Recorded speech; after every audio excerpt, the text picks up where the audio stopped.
Obviously, do you have an idea what you want for them? As much as possible. This is the first time I've really been able to assess my purchase. I paid far too much money for this car. Really, our lines are pretty good.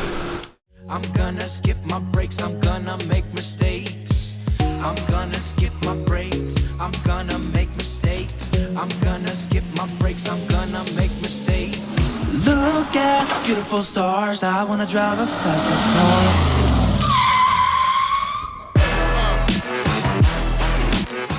So, if you were with us for the last couple of episodes, you'll know my trip to Total Headturners in Essex was absolutely fantastic.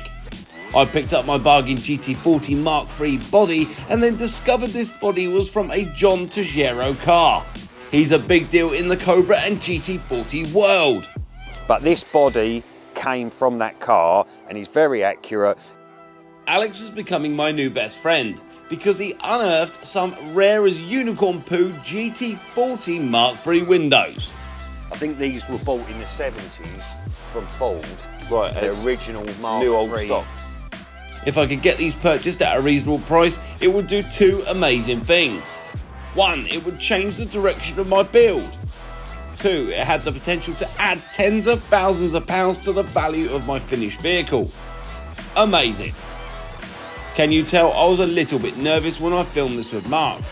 Remember, Mark doesn't want to be seen on camera, so we've respected his wishes. So, coming here is the most important thing. I can't stress enough how important it is to come and collect these parts yourself. We've come here and he's got some side windows from a real Mark III. I have to throw my shrewd negotiation team terms on and go in there and see if I can get them. Hello. Yeah, you're off now, are you? Just come to have a quick chat with you about your windows. Yes. I'll keep the heat in. Sorry.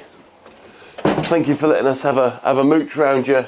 That's an amazing view out your window every day. It's like looking at the fields in Spain, isn't it? Don't want to do anything else apart from being at work. Yeah. That's it. Obviously, do you have an idea what you want for them? As much as possible. Whatever you give me is going to be a lot less than they cost. Yeah, I understand. What do you want for them? I think that we had, just having chrome was 600 quid. So Wow. a lot of money, but then. Okay. And you're never going to be able to get any more. No. So make me an offer and we can say yes or no. Okay. So do you have a figure in your head? I suppose if you give me 400 quid. See, there's a couple of things in life I've learned, and when not to haggle is now, okay? Because this gentleman's gonna, I think that's a really reasonable price, and I'll shake his hand. Okay, done. Thank you very much. When someone tells you it costs £600 to fix, then what are they worth? Are they worth £1,000? Are they worth 1,500? Are they worth £2,000? You really can't put a price on it. So you've got to take a step back and put yourself in his shoes. What is he going to want for them? And as soon as he mentioned the price of £400, this is about building relationships, okay? He has given me a really reasonable price. Shake that man's hand, pay him, and walk away. Yeah, I've learned a lot of things over the years, and The best. That's about to be the best part of your. of my car. That's it. And some. If you've got perspex windows, you can't open them. Yeah. From now forever, you'll be saying, "I wish I'd have bought those things off That's it. And that is the part that is going to make my build a wow build. We're hopefully going to take the car to SEMA in Las Vegas this year. Well, if that's the case, you've got to make the rest of the car as good as those windows. That's the whole idea. And that is going to make my car the holy frickin' grail, because those windows were only available on the 7 original cars. So you're going to have to find a very, very accurate GT40 Mark III replica to have those windows. It could possibly be the best GT40 in Europe with those windows, and that really is setting me aside from the other plonkers out there.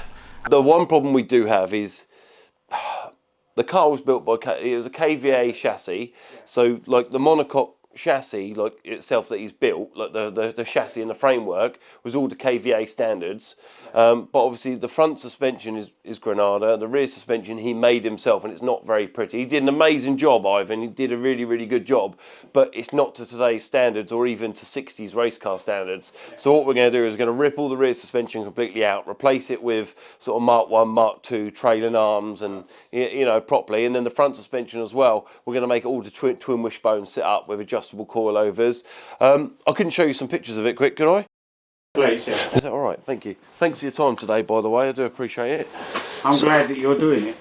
It's, you know, there's not a lot of people out there that people have done YouTube videos of them building a car from scratch, like a kit, but not a lot of people have done anything about restoring a car. So this is obviously Mr. Ivan, who's 81 years old, made his own website of the build. So there's a lot of stuff on it that really he wasn't happy with. So these are his trailing arms, all adjustable, that he made himself.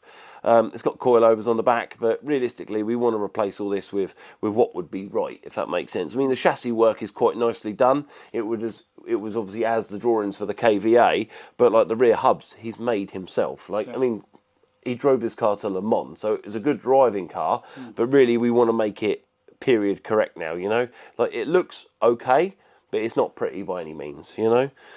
It's got a 302 in it with a UN1. It's got a centre gear change, obviously, because it's a Mark III. But some of the stuff he's done, so he's lowered the floor, obviously, to make it, so you got a bit lower. His all aluminium brakes, but we're going to hopefully be sponsored by a gear company, a brake company, are going to give us all new brakes all round. So this panel here, the boss is quite large, so we're going to reduce that. It's a bit too big, really. That's the water pump. Yeah, so you can get in there. Buy a smaller throw water pump for it. Yeah, a closer one, so that we can get that panel taken back quite a bit. Obviously, the work he's done, he was an engineer, he's stainless fabricated these underpipes so that the coolant can run through them, but he wanted them with like lower ground clearance. I think that's a really nice touch that he's done there, you know.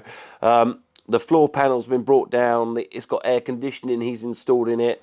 He's really, really gone to town. Like, all his brake lines are perfectly placed, they're nice and straight, 100%.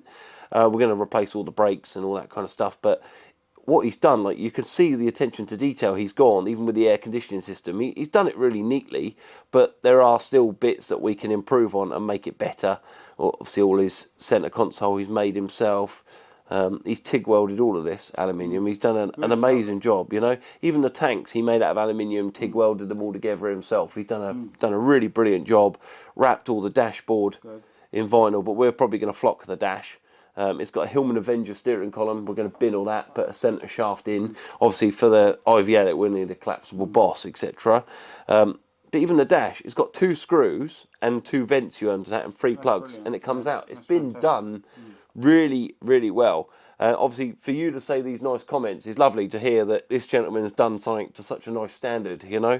The exhaust, he said I couldn't afford £2 for an exhaust, so he TIG welded and made every part himself. So, you know, he's put all the pipes in the right place, done a crossover on it as well. On a Mark III it wouldn't have had a crossover, but it's still nice that it's got that. I think that was really important to the sound of the car as well, you know. But these are all wrapped at the moment with heat wrap, so we're going to bin all that and have them obviously completely polished or ceramic coated, which is quite a nice touch nowadays. But we're thinking about putting Hillborn fuel injection on it, you know, to have with quite a nice touch. But, you know, what's your initial thoughts of the car? I mean, It looks like it's been done really well. Look, I'm so glad you're doing it. that's really nice to hear. It's important that we do it justice as well.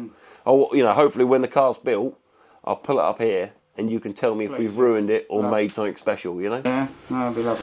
And the most important thing is I better transfer this man another 400 quid.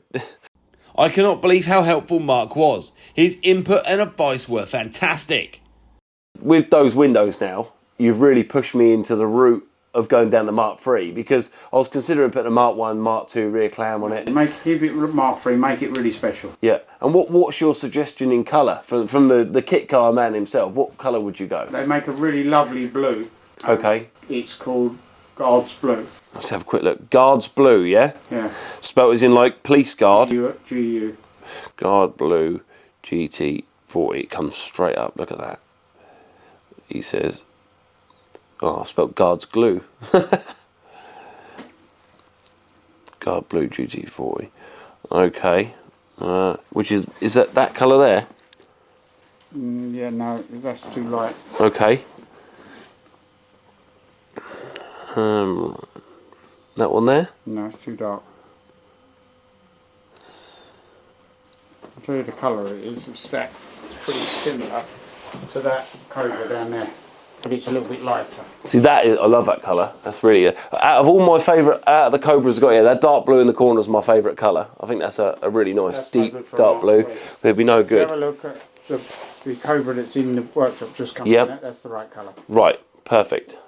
Guardsman blue, and but you can't have stripes on it. It's got to look exactly. It's got to be right. Yeah. And that will make the car worth a lot more money, won't it, if we do it properly? Yeah, if you do it the right colour with the right bits on it, it'll make it somebody who's got already a Mark 1 and a Mark 2 and you want a Mark 3, but it's got to look absolutely. It's got to be right. And he'll buy it just to park in his garage with all his Ferraris and stuff. Would you recommend going down the single knockoff wheels, or would you just keep like a... Exactly how the original ones were. You can't use Hallibrands. They are. Hang on a second. Google Mark 3 GT40s and you'll see a whole selection of them. Let's do it. Here we go. That green's gorgeous, isn't it? That's the colour. That colour there. There we have it, guys. And there's the windows. There's the windows I've just bought for my baby. Exactly. Your ones, yeah. You want to make that car. There we have it. And I love the wire wheel knockoffs that are the That's what you same. should have. See, Wire wheels. that's the same as my C-type Jag wheels. They're just Jag wheels, aren't they? Or Armstrong Siddeley had a nice set of wire wheels as well that are very similar. And I've got a set of Armstrong Siddeley wheels and hubs as well. And obviously, Those windows open. It'll make the car. that is fantastic. Meeting Alex and Mark had altered the course of this build, but with the windows in my excited hands, we jumped in the van and headed back to Fareham. And after just 3 minutes driving, there was big drama. And bang, bang, bang, bang. Oh my God, what is that? You know, jumped in the back, had a look in the back of the van, couldn't see nothing. What happened is one of the aluminium bespoke grills had come off the car, had broken off, and bounced along the roof to the last segment. It was just hanging on the edge just before it fell off into the road. So we were very lucky. That is a part that we'd have had to have professionally machined and remade. So we were very lucky in that scenario. Getting that little grill remade may have cost me hundreds of pounds, but the big guy in the sky was definitely on my side this day. What another amazing day. Basically, we went and picked up the rear clam. It's amazing. It truly is. There's so many details on that rear clam, aluminium work, that we would never be able to do in such finesse. It is amazing. And, you know, the guys, Alex and Mark, were amazing at Total Headturners. If you guys want a kit car, Cobra GT40, go and check them out. They have the most amazing selection. And in British style, it is throwing it down, absolutely throwing it down. And because it's obviously on the roof of the truck, we're going to have to slow right down. So we're doing 45, 50 mile an hour all the way back. It's going to take a little bit longer, but you know what? We need to make sure we get back safely. So another successful day. The journey down to Fareham wasn't a quick one because I didn't want anything else being blasted off the body shell. And the body shell itself was hardly aerodynamic up on my van roof, as you can see. But eventually I got back to Hampshire. I had Dave Turner, my #1 employee, rendezvous with me at Quality Covers, all with my GT40, so we could strip off Ivan's body and see if the new one from Total Headturners would fit. This is the first time I've really been able to assess my purchase. I paid far too much money for this car in my normal terms, because I'd normally haggle the man to death and get it for peanuts and everyone would be angry about how cheap I got it. But this car, I think I paid the right money for, but it doesn't mean it's a good car. And that's not me being rude, it just means that it's going to need so much love. This car was built in the 80s, so basically in the 80s the most modern car at the time was a Mark IV, Mark V Cortina. So the front suspension they used was the best at its time. We completely understand that, but by any means it is not race set up. So we are really going to have to assess the front suspension, rip all that out and put twin wishbone suspension with coilovers. Rear as well. You know, he has made some amazing setup on the rear, but it's still not up to the current standards or a racing standard. I mean, this car could be very, very special if we put the right amount of time into it. And we've got some pretty amazing ideas now, thanks to the amazing guys up at Total Headturners. They're an amazing bunch of chaps. You've seen my buddy Lee from Quality Covers all in other Make or Break episodes. Lee has his own kit car he's restoring, so I was particularly looking forward to getting his reaction to the car. So You are the king of kit cars at the moment. Yeah, at the moment you are the king of kit cars. You are the king of Saxos, and now you're the king of kit cars. I brought you this, right? And to me, this screams the holy grail of kit cars. Does it get any cooler than a GT40 kit car? No, it's something different. Rough. Yeah. But it has potential. I mean, you know, the body was painted in a shed, so he hasn't done anything to it really. I mean, I was just playing around with the doors, and they actually shut quite nicely. But it's just a lot of these lines and stuff we're going to have to really play with, aren't we?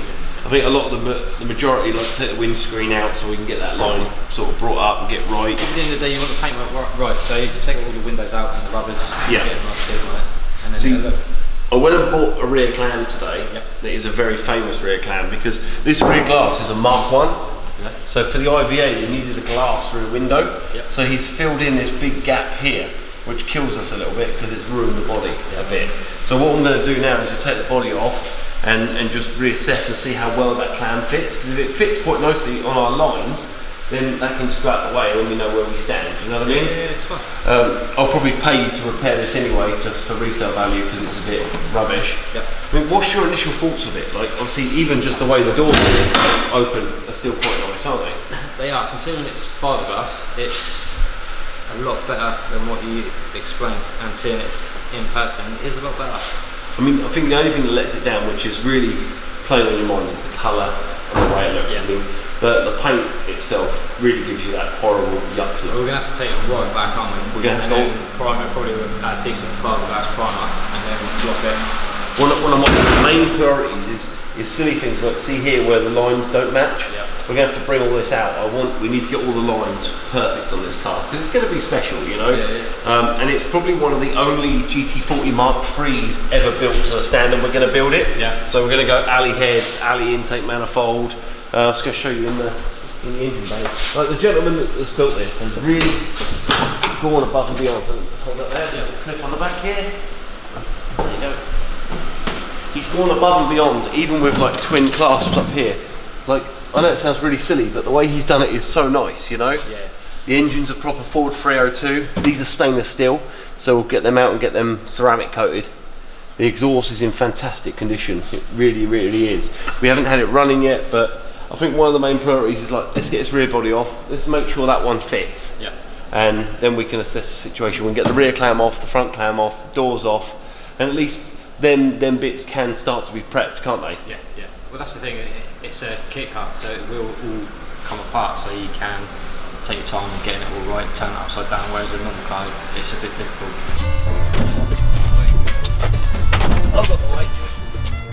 There wasn't really a graceful way of getting the body off the roof of the van, but Dave and I accomplished that mission as best we could.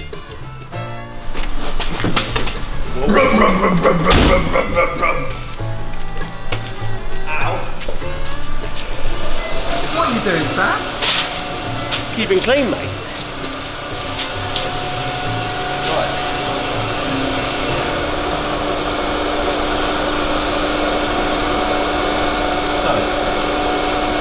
I'm hoping that Mr. Ivan, there's two 13mm bolts that go in either side that hold the clamshell on.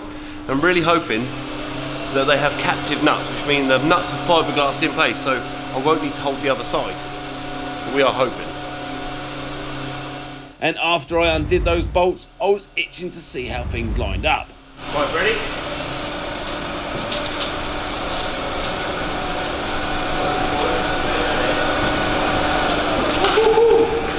That is cool as hell.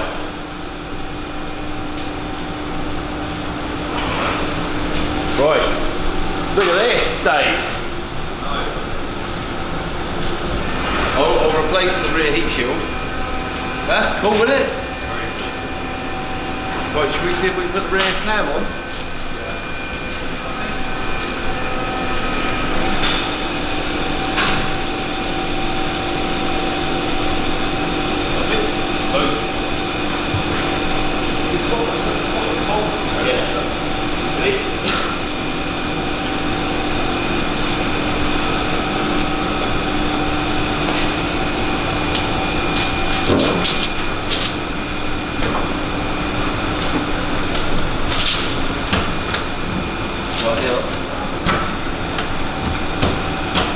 Okay, so we need to come forward like That's how nice I get back.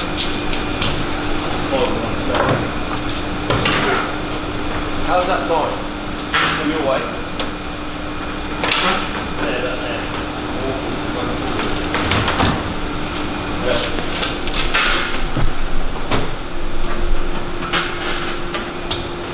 Really, our lines are pretty good.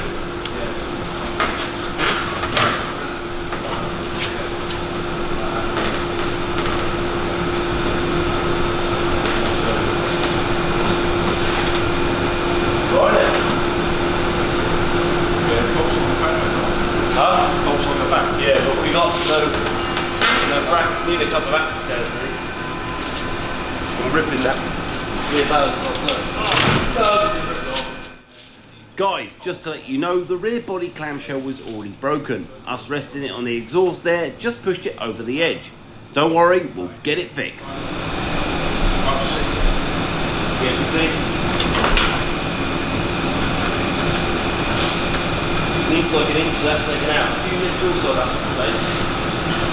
Forward. It's not bad at all. But look how nice that is. Huh? Not very happy about us breaking the rear panel. Huh? It's the same. There's this here, it's rubbing. I think he's right, I think. We need the bracket made up for that first, really. Once you've got it bolted on the back there, you can work with it there. Otherwise you're fucking around lifting it. You've got to get the bracket sorted out first at the back so that you can tilt it forward. The wheel gap's not too bad, so when the body is able to be manoeuvred forward properly, it should clear it quite nicely. So basically, overall success.